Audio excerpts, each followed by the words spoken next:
এটা নৈৰ খুঁটি আৰু এখন থাৰ্মকলৰ ভূৰ আৰু এই থাৰ্মকলৰ ভূৰখনেই হৈছে এটা অঞ্চলৰ সাৰথি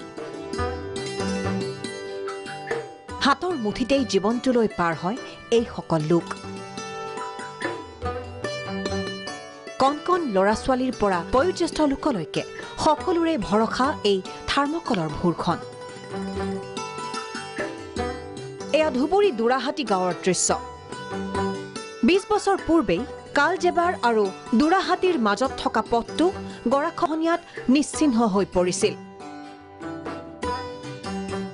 তেতিয়াৰে পৰা এই গাঁওডোখৰৰ মাজত এই থাৰ্মকলৰ ভূৰখনেই যাতায়াতৰ অন্যতম ব্যৱস্থা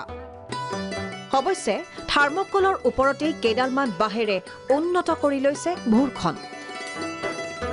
কেৱল মানুহ নহয় বাইক চাইকেলো পাৰ হয় এই ভূৰখনৰ জৰিয়তেই প্ৰায় বছৰৰ 8 মাহে মানে এনেকৈ মানে পানীৰ মানে ভূৰা মানে দি অহা যোৱা কৰিব লাগে বহুত ধৰণৰ অসুবিধা হৈ আছে ইফালে নৈৰ ইফালে কিমান ঘৰ মানুহ আছে প্ৰায় 2000ত বেছি হ'ব মানুহ এই মানুহখিনি অহা যোৱা এইটো স্কুল কলেজৰ সব মানে স্কুলৰ ছাত্ৰ ছাত্ৰীবিলাক আৰু যিবিলাক মানুহে কাম কাজ কৰিবলৈ অহা যোৱা মানে গোটেইখিনি মানুহে মানে এনেকৈ মানে ভূৰাৰে মানে 8 মাহ ধৰি অহা যোৱা কৰি থাকে বহু চৰকাৰ আহিল বহু চৰকাৰ গ'ল এতিয়া নতুন চৰকাৰ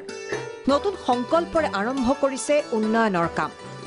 এমাহ সম্পূৰ্ণ হ'ল চৰকাৰখনৰ পাছে অসমৰ এনে দুৰ্গম অঞ্চলৰ সমস্যাসমূহ দূৰ কৰিবলৈ আৰু লাগিব কিমান মাহ কিমান বছৰ হেয়াহে এতিয়া এক ডাঙৰ প্ৰশ্ন এমপি লক্ষতে পায় এমপি দেখা পাই আমরা পাব্লিক মানুহ এটা এমএলএ দেখাই পাই মাঝে মাঝে এমএলএ এসে কোন না এমএলএ তো কয়া আছে আমরা যে ব্যবস্থা করা হয় তো কৈছে যে দেওয়া বুলি কৈছে এটা কোন সময় দেয় হয় আজিলৈ ৰাইজে দেখা নাই সাংসদক বিধায়কক বহুবাৰ দলঙৰ কথা কৈছে যদিও আজি পৰ্যন্ত কিন্তু হেয়া বাস্তৱ হৈ নুঠিল ধুবুৰী প্ৰসাদুৰ ৰহমানৰ ৰিপৰ্ট প্ৰাগ নিউজ